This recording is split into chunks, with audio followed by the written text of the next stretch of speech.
민주당은 탄핵 소추문에서 내란죄 부분을 제외하겠다고 했습니다. 만약 내란죄를 뺀다 그런다면은 탄핵 소추는 성립할 수 없는 것입니다. 민주당의 폭포에 의해서 저질러진 이 탄핵 소추에 대해서 심판이 먼저 이루어져야 과연 민주당의 탄핵 소추가 국정농단이냐 아니냐는 것이 밝혀지는 겁니다. 우리가 보기에 대통령이나 대통령 권한대행에게 불리한 거는 대변을 통해서 바로바로 발표를 하고 조금 유리하다고 보는 거는 발표를 하지 않고 보류를 하고 있는 것입니다.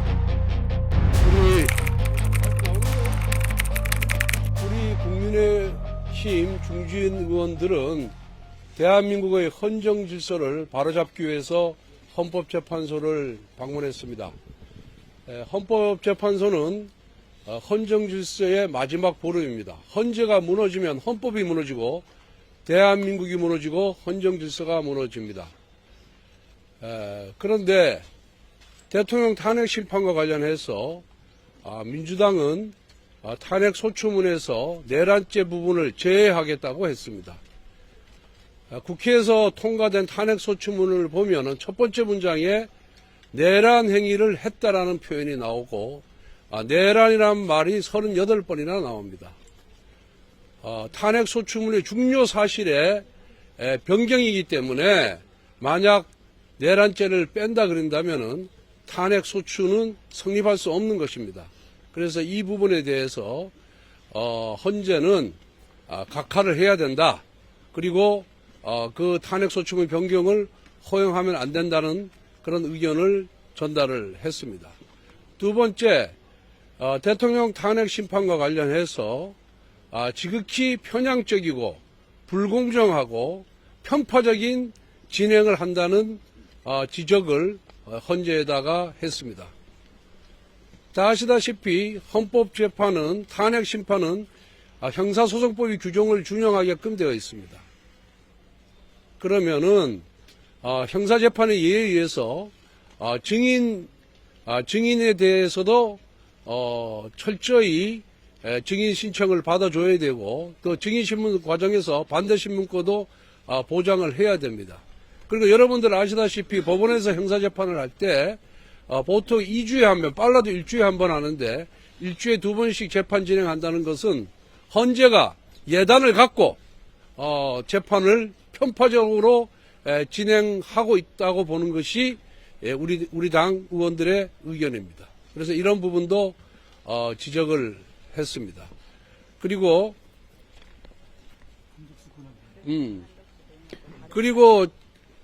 여러분도 아시다시피 지금 헌재에 계류 중인 탄핵 심판 사건이 10건이 있습니다. 그런데 먼저 접수가 된 중앙지검장 등 검사들, 그 다음에 감사원장, 또 국무위원 이 등등에 대한 탄핵 심판은 지금 전혀 진행이 제대로 되고 있지 않습니다.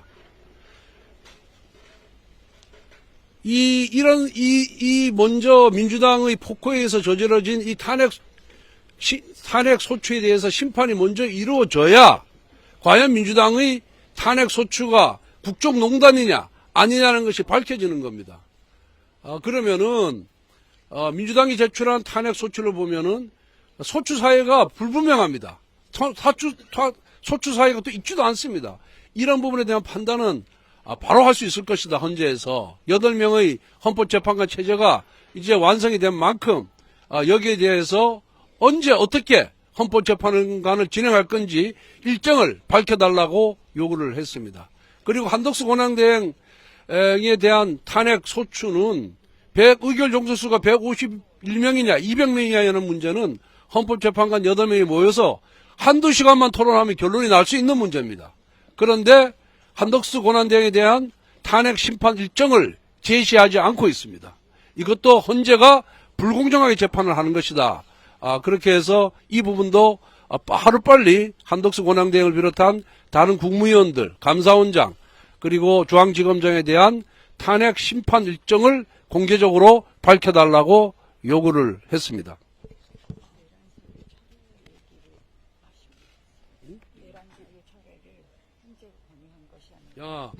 그 다음에 이번 그 대통령에 대한 탄핵 심판은 사유가 두 가지가 있습니다. 하나는 실체적, 절차적 계엄 요건을 갖추지 못했다는 부분이 하나 있고, 두 번째는 내란죄의 수괴다. 대통령이 이 두 가지 부분이 있는데, 이 내란죄의 수괴 부분 철회가 우리는 헌법재판소와 탄핵소추인단 간에 짬짬이로 이루어진 것이 아니냐라는 그런 지적을 하고 그런 의심이 강하게 든다. 그래서 이것이 불공정하다라고 이런 지적을 했더니 헌재는 그런 것은 아니다라고 얘기하는데 저희들은 여전히 의심을 거두지 않고 있다는 말씀을 드립니다.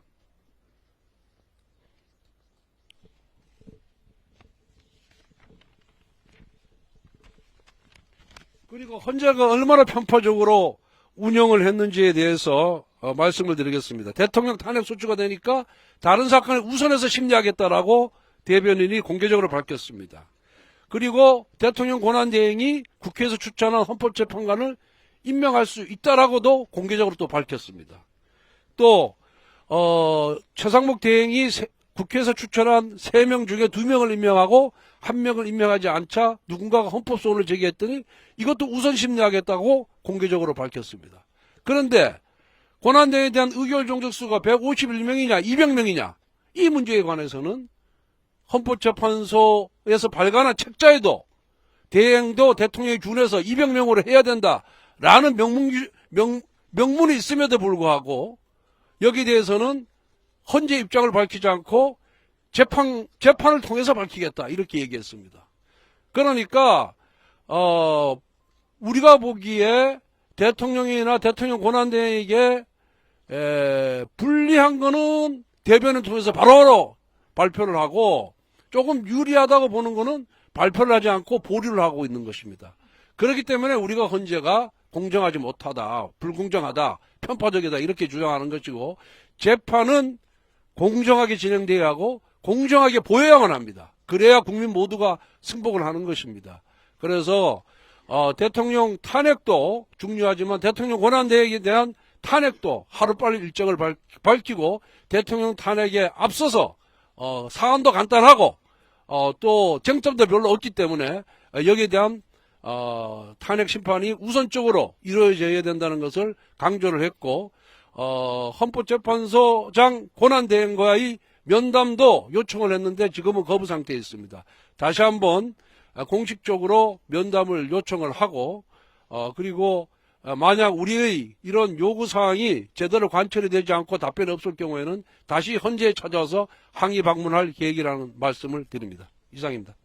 대표님, 그 박근혜 대통령 탄핵 때 뇌물죄, 감액죄 뺐는데 그때는 탄핵 소추의 주된 사유가 국정농단이었고요. 그리고 국정농단은 그대로 다 살렸고 뇌물죄 부분은 아주 지연 말단적인 부분이기 때문에 그 부분을 제외했다는 말씀을 드립니다. 그런데 지금의 대통령 탄핵 소추는 하나가 비상계엄이고 하나가 내란입니다. 그래서 이거는 굉장히 중요 부분이기 때문에 중요 부분을 탄핵 소추인다는 마음대로 처리를 할 수가 없습니다. 여기에 대해서는 국회의 재의결이 필요하다는 말씀을 드립니다. 혹시 그러면 재의결 시 다시 국회 의결 거친다고 하면 결과가 달라질 거라고 예상을 하시는 걸까요? 뭐 결과가 달라질지 여부에 대한 예단을 하지 않습니다만은 그 재의결 절차를 밟아야 한다는 말씀을 드립니다. 지금 영장